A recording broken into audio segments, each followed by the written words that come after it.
नमस्कार, स्वागत है आपका एक बार फिर से मेरे YouTube चैनल हिंदू भूमि में। मेरे इस वीडियो संदेश का विषय है कि अचानक से हिंदू धर्म में इतने सारे कथावाचक कैसे अवतरित हो गए हैं। वैसे तो मैं काफी समय से इन कथावाचकों के बारे में सुन रहा था और विभिन्न प्रकार के स्रोत से मुझे जानकारी मिल रही थी कि किस तरह से ये कथित कथावाचक सनातन धर्म और हिंदू संस्कृति को हानि पहुंचा रहे हैं। लेकिन जब एक दो दिन पहले ही मैंने जग्गी वसुदेव, जिनको कि आजकल सोशल मीडिया में सदगुरु कहा जाता है और इनको भारत सरकार ने सम्मानित भी किया है, इनका वीडियो मैंने देखा कि जिस पर ये अली मौला पर नाच रहे हैं, गा रहे हैं और मस्ती कर रहे हैं, तब मेरे से नहीं रहा गया और मैंने इस वीडियो संदेश को देने का निश्चय किया।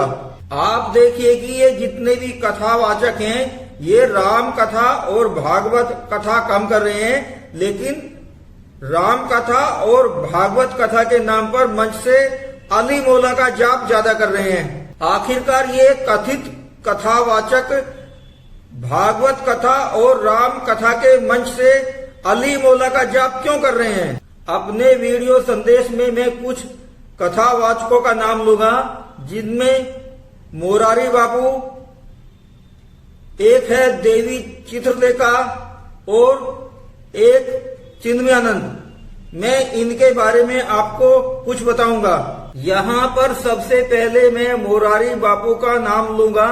इनकी कथा काफी प्रसिद्ध है और कहा जाता है कि यदि इनसे कथा करवानी हो तो 4 साल पहले तक की इनके पास में एडवांस बुकिंग है। अब आप देखिए कि ये मोरारी बापू आजकल राम कथा के नाम पर मंच पर राम कथा कम और अली मौला का जाप ज्यादा करते हैं। कभी कभी तो ये मोरारी बापू अली मौला में इतने अटक जाते हैं, ये कहते हैं कि ये आवाज उनके अंदर से निकलती है और अल्लाह इसे बुलवाते हैं। एक अन्य कथावाचक है देवी चित्रलेखा। बताया जाता है कि ये राम कथा और भागवत कथा करती है। ये चित्रलेखा मंच से कहती है कि अगर हम मुसलमानों की नमाज का सम्मान कर लेंगे तो क्या हो जाएगा। एक अन्य कथावाचक है चिन्मयानंद। ये मंच से ही तुझको अल्लाह रखे जैसे गाने सुनाते हैं। एक और नाम है आचार्य प्रमोद कृष्णम।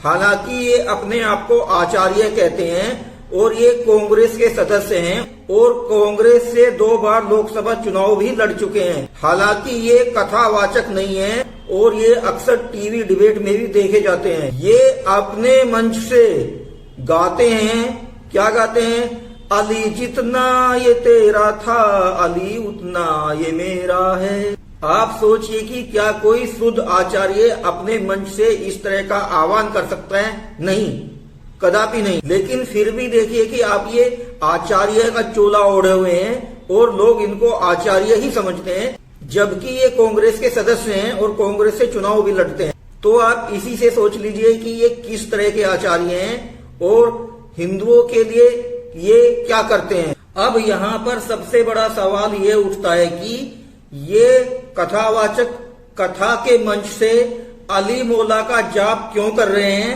और नमाज के लाभ क्यों बता रहे हैं। प्राप्त जानकारी के अनुसार आजकल इन कथावाचकों को अरब देशों में कथा वाचन के बहुत ज्यादा निमंत्रण मिल रहे हैं और बताया जाता है कि वहां से इनको काफी पैसा मिलता है। तो हो सकता है कि इन कथावाचकों को पैसा इसलिए ही मिलता हो ताकि ये कथा के मंच से ही अली मौला का जाप करें और नमाज के लाभ बताएं ताकि हिंदू भ्रमित हो जाएं। क्योंकि आप देखिए कि अचानक से हिंदू धर्म में इतने सारे कथावाचक अवतरित हो गए हैं और आप देखिए कि जैसा कि जानकारी में आया है कि इनका अरब देशों में बहुत आना जाना हो रहा है आजकल।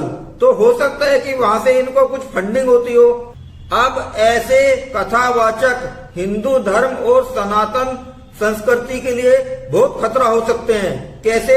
आप सोचिए कि जब ये कथावाचक कथा के मंच से ही अली मौला का जाप करते हैं और नमाज के लाभ बताते हैं तो इससे हिंदू उदार बन जाता है, जबकि मुसलमान को बचपन से ही कट्टरता की शिक्षा दी जाती है। और जब मंच से अली मौला और अल्लाह को ईश्वर के बराबर या अल्लाह और ईश्वर को एक ही बताया जाएगा तो पहले से ही मुसलमानों से पीड़ित हिंदू उनके प्रति उदारता की भावना रखने लगेगा, जिसका अंत में हिंदू को बहुत बड़ा नुकसान होने वाला है। अपने इस वीडियो संदेश के माध्यम से मैं आपको यही संदेश देना चाहूंगा कि आप ऐसे कथावाचकों के चक्कर में मत पड़िए। यदि आपको वास्तविक ज्ञान लेना है तो आप किसी भी गुरुकुल के आचार्य से मिलिए, वही आपको सच्चा ज्ञान दे सकता है।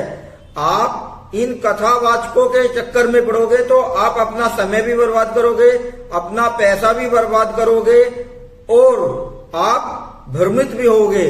और इन कथावाचकों के कारण हिंदू जो कि पहले से ही इस्लाम धर्म से पीड़ित है, वो इस्लाम को उदारवादी दृष्टि से देखना शुरू कर देगा, जिसका अंत में हिंदू को नुकसान ही होगा।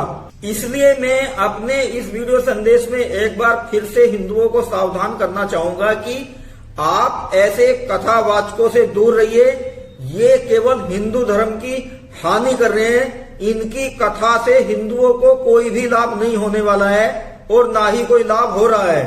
चूंकि आज ये प्रसिद्ध कथावाचक बन चुके हैं, इसलिए बहुत सारे हिंदू धर्म विरोधी और सनातन संस्कृति विरोधी संगठन इनको पैसा देकर अपना प्रोपेगेंडा इनके द्वारा चलवा रही हैं और ये पैसे लेकर मस्त हैं। कथावाचकों से सावधान करने वाला मेरा ये वीडियो संदेश आपको कैसा लगा, कृपा करके आप मेरे को कमेंट बॉक्स में बताइए। और यदि मेरा ये वीडियो संदेश आपको अच्छा लगा हो तो मेरे वीडियो को लाइक कीजिए, मेरे YouTube चैनल हिंदू मूवी को सब्सक्राइब कीजिए और सब्सक्राइब करने के बाद बेल आइकन को दबाना न भूलें। मैं मिलता हूं आपसे एक नए वीडियो के साथ, एक नए संदेश के साथ। तब तक के लिए मेरा आपको जय हिंद, भारत माता की जय।